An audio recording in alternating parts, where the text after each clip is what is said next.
साहस सरोकार।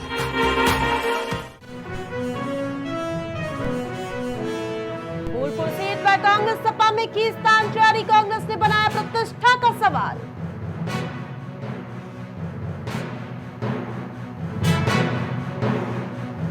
बढ़ सकती है राहुल गांधी की मुश्किलें, राहुल को पूछताछ के लिए बुला सकती ईडी। देश भर के रेजिडेंट डॉक्टर्स की हड़ताल, इमरजेंसी सेवा पर नहीं पड़ेगा कोई असर। फिरोजाबाद में झोला छाप डॉक्टर के सामने प्रशासन खामोश, स्वास्थ्य विभाग नहीं कर रहा कोई कार्रवाई। अमरोहा में धरने में शामिल किसान की मौत, परिवार के लिए मुआवजा की मांग।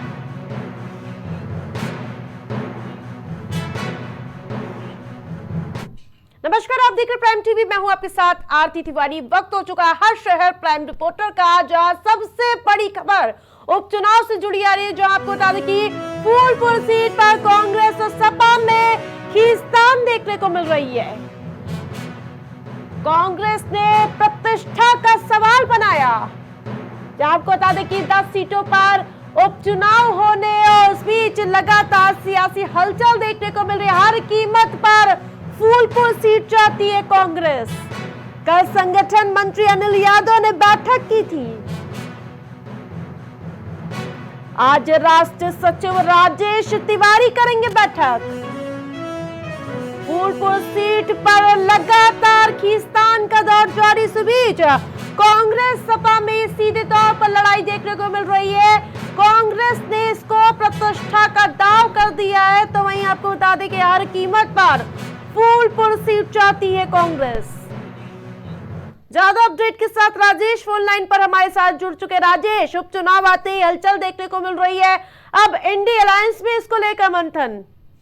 बिल्कुल, जिस तरीके से अगर देखा जाए तो इंडिया अलायंस में हलचल मच गई है। और दूसरी चीज आपको बता दें कि फूलपुर की जो सीट है, कहीं कहीं देखा जाए तो फूलपुर की सीट को कांग्रेस जो है प्रतिष्ठा की सीट बता रही है। और दूसरी चीज आपको बता दें कि कांग्रेस जो है फूलपुर की सीट को प्रतिष्ठा के साथ साथ में, जाहिर सी बात है कि वो कहते हैं, कांग्रेस कह रही है कि हमारी पुश्तैनी सीट है, क्योंकि यहाँ पे कांग्रेस जो है जवाहरलाल नेहरू के जमाने से यहाँ पे चुनाव लड़ रही थी। तो जाहिर सी बात है कि फूलपुर की सीट को लेकर सपा और कांग्रेस में खींचतान मची हुई है। अभी तो देखने वाली बात होगी कि दोनों पार्टियों में सीट को लेकर। राजेश, क्या लगता है उपचुनाव से पहले सब कुछ ठीक हो जाएगा?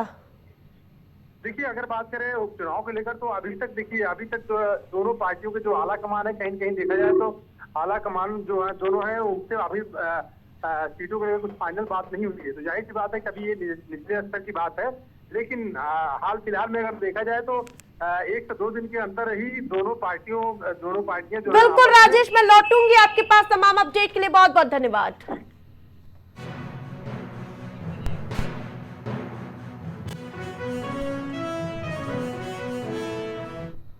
प्रवर्तन निदेशालय जल्द ही कांग्रेस की ओर से संचालित नेशनल हेराल्ड अखबार के मामलों में मनी लॉन्ड्रिंग जांच के लिए पूछताछ के लिए लोकसभा में विपक्ष के नेता राहुल गांधी को तलब कर सकती है।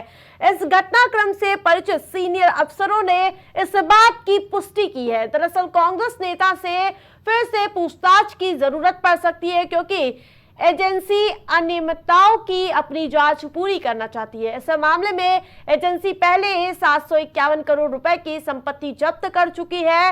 रायबरेली के संसद से इससे पहले जून 2022 में ईडी ने 4 बैठकों में करीब 40 घंटे तक पूछताछ की गई थी। उनमें यंग इंडियन प्राइवेट लिमिटेड के दैनिक कामकाज में उनकी भूमिका के बारे में पूछताछ की गई थी और इस कंपनी में वह अपनी मां सोनिया गांधी के साथ हिस्सेदार हैं।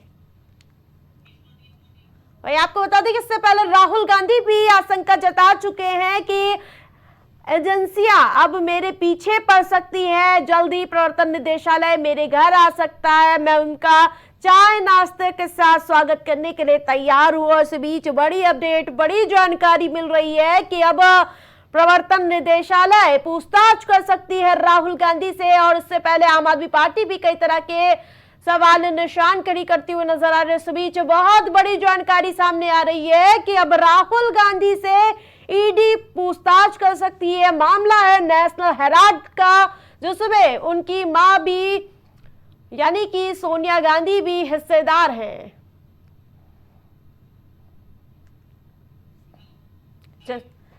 ज्यादा अपडेट के साथ हमारे साथ अभिनव लाइव जुड़ चुके हैं। अभिनव, प्रवर्तन निदेशालय का राहुल गांधी से पूछताछ को लेकर बड़ी जानकारी सामने आ रही है। क्या लगता है, राहुल गांधी का शक सही साबित हो सकता है?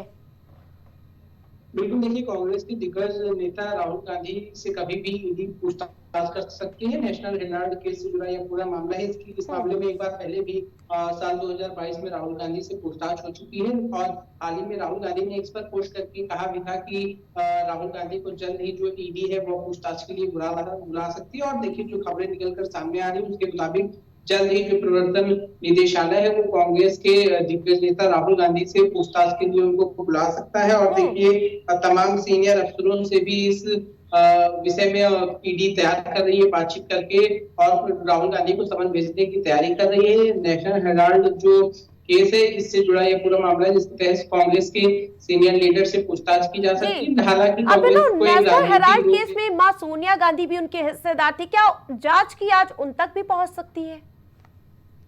बिल्कुल, देखिए सोनिया गांधी से भी पूछताछ हो सकती है और इसके पहले भी सोनिया गांधी का इस पूरे प्रकरण में नाम सामने आया था क्योंकि सोनिया गांधी भी इसमें हिस्सेदार थे, उनके भी नाम तमाम चीजें थी। हालांकि कांग्रेस उसको पूरी तरीके से राजनीति रूप देने की कोशिश करेगी। और देखिए राहुल गांधी ने पहले भी एक्स पर पोस्ट करके कहा था कि उनके खिलाफ साजिश रची जा रही है और ऐसा उनका कहना था कि ईडी की कार्रवाई जबरन सरकार जो है वो अफसरों को निर्देश देकर करवा रही है। हालांकि देखने वाली बात रहेगी कि राहुल गांधी पे क्या कुछ ईडी आने वाले समय में कार्रवाई करती है। लेकिन राहुल गांधी ने पहले ही एक्स पर पोस्ट करके आवाज साफ कर दी थी कि उनपे जो ईडी की कार्रवाई है वो किसी भी वक्त हो सकती है। और जो उनका शक था कहीं ना कहीं वो अब सही भी दिखाई दे रहा है। और अब जो खबर निकलकर सामने आ रही है वो यही है कि ईडी किसी भी वक्त अब राहुल गांधी से पूछताछ कर सकती है। और नेशनल हेराल्ड मामले में साल 2022 में भी जब अभी हाल ही में मनीष सिसोदिया जब जेल से बाहर हुए, सीधे तौर पर सुरक्षा एजेंसियों पर निशाना साधा।